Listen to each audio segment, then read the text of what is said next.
சத்து குறைபாடு இல்லை, வயசு கோளாறு. வயதான பிறகு நரைக்கிறதுல முடி, அதே மாதிரி சில மாற்றங்கள் வந்து தோல்லையும் வரும். அதில் அந்த மச்சம் மறு வர மாதிரி இந்த கழுத்தில் சின்னதாக அப்படி டேக் மாதிரி ஸ்கின் டேக் தொங்குறது, அதெல்லாம் அந்த வயதினுடைய வெளிப்பாடு. வயதானவருக்கு தோலில் வரக்கூடிய நேச்சுரலான மாற்றங்கள், அதுதான் அந்த மச்சம் மறுலாம் வருது. அது ஒன்றும் கெடுதல் இல்லை. ஏற்கனவே ஒரு கருப்பாக ஒரு மறு இருக்குது அந்த இடத்துல, ஒரு இடத்துல ரொம்ப நாளாகவே சின்ன பிள்ளையிலேருந்தே இருக்குது, அந்த மச்சத்தில் ஒரு தடிப்பு மாதிரி வருது, இல்லைன்னா அதில் ஒரு வலி வருது, ஒரு திண்ணமாகிட்டு வருது, பெருசாகுது அப்படின்னா, சடனாக இன்க்ரீஸ் ஆகுதுன்னா it's a matter of concern. நீங்கள் வந்து அதை கன்சல்ட் பண்ணி நீங்கள் அந்த மாதிரி மறுவாறு இருக்கிறது திடீர்னு பெருசாச்சுது, திடீர்னு அதில் ஏதோ ப்ராப்ளம் வந்து அது விரிவடையுது அல்லது கொஞ்சம் திண்ணமாகுது, பக்கத்தில் நெறி கட்டுன மாதிரி வருதுன்னா மேபி கேன்சர் சேஞ்சஸ் வரலாம்.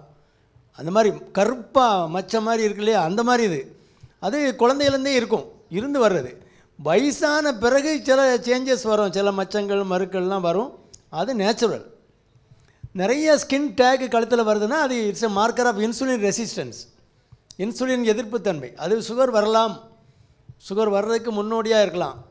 அதுவும் ஸ்கின் டேக்கும் அது வந்து இந்த பக்கம் கழுத்தில் பார்த்திங்கன்னா ஒரு பட்டை சாத்துற மாதிரி கருப்பாக ஒரு கோடு மாதிரி இருக்கும், வளையம் மாதிரி இருக்கும். அதுவும் இன்சுலின் ரெசிஸ்டன்ஸ் எதிர்ப்புத்தன்மையை காட்டுறது, சுகருக்கான அறிகுறி. சில பிள்ளைகள் ஒபீஸாக இருக்க பிள்ளைகளுக்கு சின்ன வயசுலேயே இருக்கும், 15 வயசு 20 வயசுலேயே இருக்கும். அதெல்லாம் அவங்களாம் லைஃப் ஸ்டைல் சேஞ்ச் பண்ணிக்கணுங்கிறதுக்கு ஒரு அடையாளம். உடனே லைஃப் ஸ்டைலை சேஞ்ச் பண்ணுங்கள், சாப்பாட்டை ஒழுங்காக்குங்க, நல்ல நடை உடைய பாவனைகளெல்லாம் அவங்க நல்ல வாக்கிங் போய் உங்கள் ஸ்லிம்மாக அந்த ஐடியல் பாடி வெயிட்டில் வச்சுக்கிட்டிங்கன்னா அது ஆட்டோமேட்டிக்காக போயிடும். இல்லைனா சீக்கிரமாக வரும். பொண்ணுங்களாக இருந்தால் PCOS வந்துடும். என்னது அந்த மென்ஸ்ட்ருவல் டிஸார்டர் வரும், ஓவரி சரியாக ஃபங்க்ஷன் பண்ணாது. கல்யாணம் பண்ணி கொடுத்த உடனே பிறகு நேராக ஃபெர்டிலிட்டி சென்டருக்கெல்லாம் போய் உட்காந்துருக்கணும். ஆனால் அந்த பிரச்சனைகள்லாம் அந்த கழுத்தில் அந்த கருப்பாக இருக்கு இல்லையா, அந்த மார்க்கர், அந்த அது பேர் வந்து நைக்ரான்ஸ்னு வரும். அது அந்த கருப்பு பட்டையாக இருக்கிறது வந்து it's a matter of concern. நீங்கள் வந்து உடனே லைஃப் ஸ்டைலை சேஞ்ச் பண்ணி சரி பண்ணணும். இது ஸ்கின் டேக்கு 50 வயசுக்கு மேலே புதுசாக வருதுன்னா it's insulin marker, insulin resistance உடைய மார்க்கராக இருக்கலாம், அல்லது நேச்சுரலாகவே இருக்கலாம். 1-2 வர்றது நேச்சுரல் தான், ஒன்றும் பயப்பட வேண்டாம்.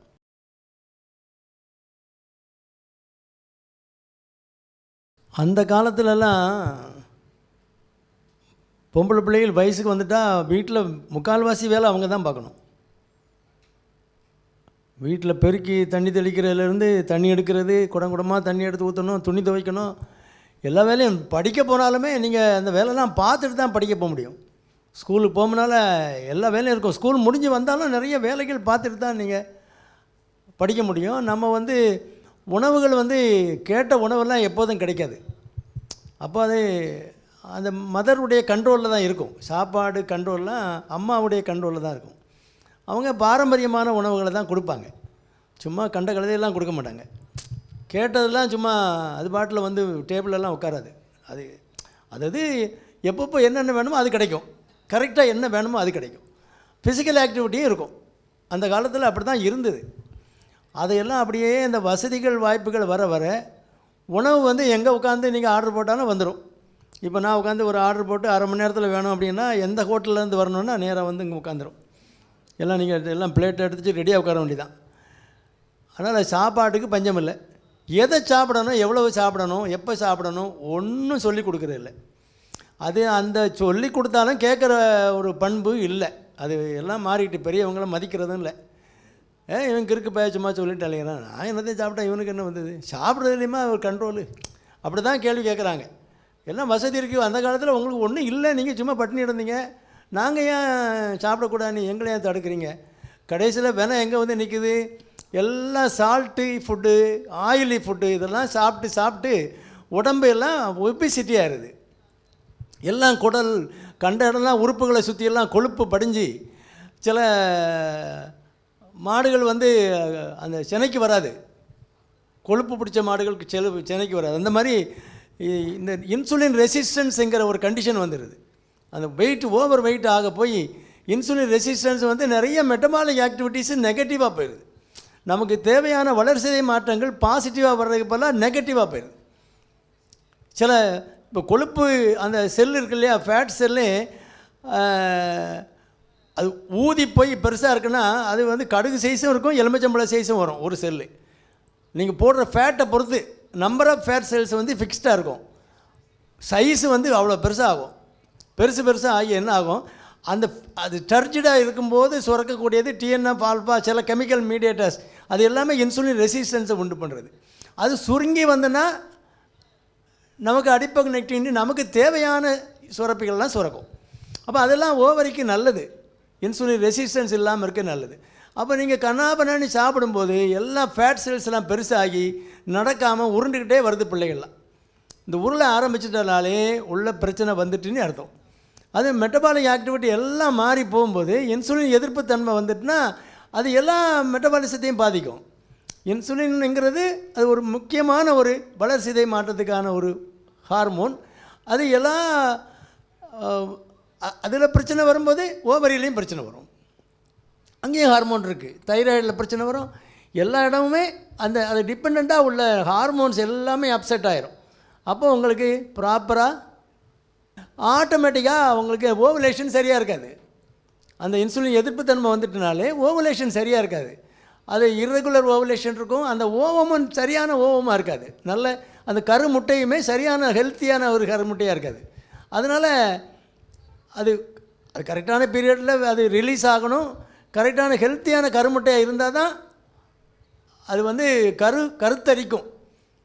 இல்லைன்னா என்னாகும், அது ஒரு மாதத்துக்கு ஒருக்கா வர வேண்டியது 3 மாதத்துக்கு ஒருக்கா வரும் பீரியட்ஸு.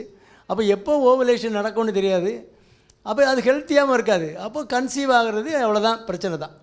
அப்போ இது எல்லாமே எங்கே இருக்குது, டயட்லேயும் ஃபிசிக்கல் ஆக்டிவிட்டிலையும் இருக்குது. நீங்கள் மாத்திரையை போட்டுட்டு இதெல்லாம் ஒன்றும் கரெக்ட் பண்ணி பிரயோஜனமே இல்லை.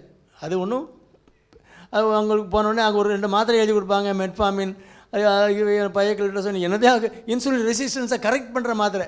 கரெக்ட் எப்படி பண்ணணும், உங்கள் வெயிட்டு குறைக்கணும். ஐடியல் பாடி வெயிட்னு ஒன்று இருக்குது, உங்கள் ஹைட்டு -100 அது இருந்தீங்கன்னா கிட்டத்தட்ட ஐடியல் பாடி வெயிட். இப்போ 150 சென்டிமீட்டர் அந்த பொண்ணு இருக்குன்னா அதில் வந்து 100 கழிச்சிங்கன்னா 50 கிலோகிராம் இருக்கணும். அதுக்கு உள்ளே தான் இருக்கணும். இந்தியன் ஸ்டாண்டர்ட் பாடி வெயிட்டுக்கு வந்து 0.8ஆல் பிறக்கணும். அப்போ 40 கிலோ தான் இருக்கணும்.